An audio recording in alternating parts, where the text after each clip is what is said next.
ഇത് വിനോദമല്ല, ഇത് വിധിയെഴുത്താണ്. ഇത് ബീറ്റല്ല, ഹാർട്ട് ബീറ്റാണ്.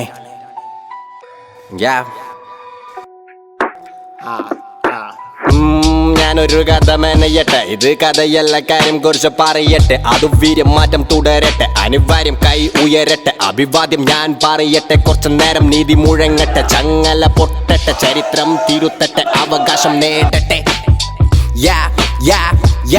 പോരിന് കൂടുന്നോ, പേരിനൊരു പവറാകട്ടെ. സമരങ്ങൾ താണ്ടുന്നോ, പറയാനൊരു കഥയാകട്ടെ. തെരുവോരം നടക്കുന്നോ, മനസാക്ഷിക്കാരയട്ടെ. മനുഷ്യന്റെ കണ്ണീരിനും വിലയുണ്ടെന്നറിയട്ടെ. നീ ചെയ്ത പാപങ്ങൾ കൺമുന്നിൽ കാണുമ്പോഴും മറുപടിയായി ഞാനെന്നും നിൻ മുന്നിൽ ലാളിക്കത്തും. ഭരണങ്ങൾ മാറി വരുമ്പോൾ വാഗ്ദാനം ചവറുകളായി, കുറ്റങ്ങൾ ഏറി വരുമ്പോൾ അധികാരികൾ മാഞ്ഞു പോയേ.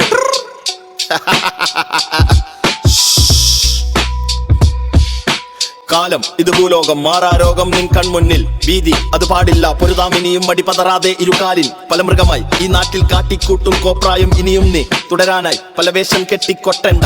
ജാതി മതഭേദം ഇത് നിന്നിൽ കയറിയ വിഷവിത്ത്. മരണം അത് ദൈവികമാണ്, ദൈവം നീയായി മാറല്ലേ. ഇനിയും നിൻ കൈകൾ കൊണ്ട് ഇവിടം രക്തം പടരല്ലേ.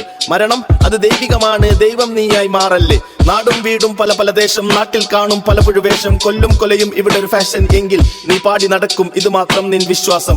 നാട്ടിൽ പല ചെന്നായ്ക്കൾ പല താളത്തിൽ മുറിവേൽപ്പിക്കും. തുടരും ഈ ഭരണം, അവരിനിയും കണ്ണടച്ചുടുപ്പിക്കും. ചിന്തിക്ക് ചിന്തിക്ക് ചിന്തിക്ക് ചിന്തിക്ക് ചിന്തിക്ക് ചിന്തിക്ക് ചിന്തിക്ക് ചിന്തിക്ക് ചിന്തിക്ക് ചിന്തിക്ക് ചിന്തിക്ക് ചിന്തിക്ക് ചിന്തിക്ക് ചിന്തിക്ക് ചിന്തിക്ക് എന്തോന്ന് ചിന്തിക്കാൻ, പാട്.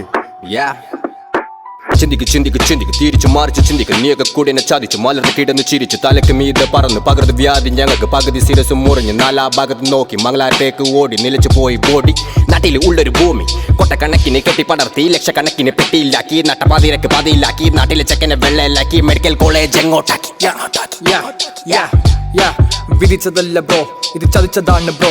ഔദാര്യമല്ല ബ്രോ, അവകാശമാണ് ബ്രോ. ഇനിയും കാത്തിരിക്കാൻ വയ്യ, അധികാരികളെ വയ്യ. അതിവേഗം തന്നെ വേണം, ഈ നാടിനായി വേണം.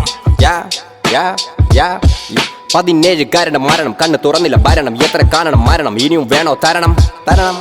Excuse me, ഒന്ന് cake. I never thought of this would have happened. Not even my worst nightmare. This is the most disgraceful thing that could have happened to Kasaragod. Dear Minister, what are you talking about? We have been waiting for 13 years and you still say it's under construction? People are dying. Families are forced to travel miles for basic care. I just want to ask you, the government of Kerala, what the...